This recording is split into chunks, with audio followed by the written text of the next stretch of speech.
ଆପଣଙ୍କ ଜାଗାରେ ବି ମୁଁ ଥିଲେ ଏଇଭଳି ଭାବରେ ପ୍ଲସ୍ ଟୁ ରେଜଲ୍ଟକୁ ନେଇ ମୁଁ ବି ବ୍ୟସ୍ତ ହୋଇଥାନ୍ତି।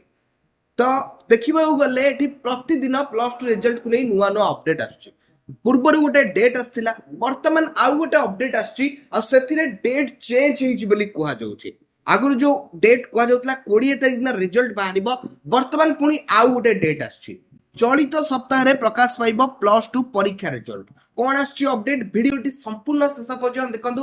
ମୁଁ ଆପଣଙ୍କୁ এই ভিডিওরে পুরা ইনফরমেশন দবা পেয়ে যাচ্ছি। জয় জগন্নাথ, মু দেবাশিষ স্বাগত করুছি আমার এক নূয়া ভিডিওକୁ। ভিডিওটি পছন্দ লাগিলে ভিডিওକୁ নিহাতি লাইক করিবে, চ্যানেলକୁ নূଆ আসলে এবেই চ্যানেলକୁ সবস্ক্রাইব করি পাখরে থিবা বেল আইকনে টিপি অল সিলেক্ট করিয়াকু জমাରୁ ବି ভুলিবে ନାହିଁ। চলিত সপ্তাহে প্লস টু পরীক্ষা ফল প্রকাশ পাইব। তারিখ ঘোষণা ন হেলে মধ্য মে 21 কিংবা 22 তারিখরে উচ্চ মাধ্যমিক শিক্ষা পরিষদ কার্যালয়ে পরীক্ষা ফল পুস্তিকা উন্মোচন করা যাব। পুস্তিকা উন্মোচন হবার কিছু সময় মধ্যে ছাত্রছাত্রী সিএচএসসি ওয়েবসাইট রু সেমানଙ୍କ ফল জানি পারিবে বলি সূচনা মিলিছে। বিদ্যালয় ও গণশিক্ষা বিভাগর জনে অধিকারী কহিଛନ୍ତି যে ছাত্রছাত্রীଙ୍କର শিক্ষা বর্ষ যেপরি প্রভাবিত ন হুয়ে সে দিগরে পদক্ষেপ গ্রহণ করুଛୁ।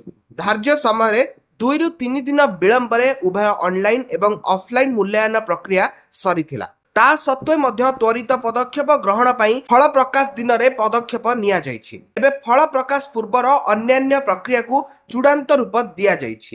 ସିବିଏସ୍ଇ ଏବଂ ସିଏଚ୍ଏସ୍ସି ବୋର୍ଡ ଦ୍ୱାଦଶ ଶ୍ରେଣୀ ପରୀକ୍ଷା ଫଳ ପ୍ରକାଶ ପାଇସାରିଛି। ତେଣୁ ଚଳିତ ବର୍ଷ ଗୋଟିଏ ସମୟରେ କଳା, ବିଜ୍ଞାନ, ବାଣିଜ୍ୟ ଓ ଧନ୍ଦାମୂଳକ ବିଭାଗର ପରୀକ୍ଷା ଫଳ ପ୍ରକାଶ କରାଯିବ। ଫଳ ପ୍ରକାଶ ନେଇ ଏ ପର୍ଯ୍ୟନ୍ତ ଦିନ ଧାର୍ଯ୍ୟ ହୋଇନଥିଲେ ମଧ୍ୟ ମେ 21 କିମ୍ବା 22 ତାରିଖରେ ଉଚ୍ଚ ମାଧ୍ୟମିକ ଶିକ୍ଷା ପରିଷଦ ପକ୍ଷରୁ ଫଳ ପ୍ରକାଶ ହୋଇପାରେ ବୋଲି ସୂଚନା ଦେଖିବାକୁ ମିଳୁଛି।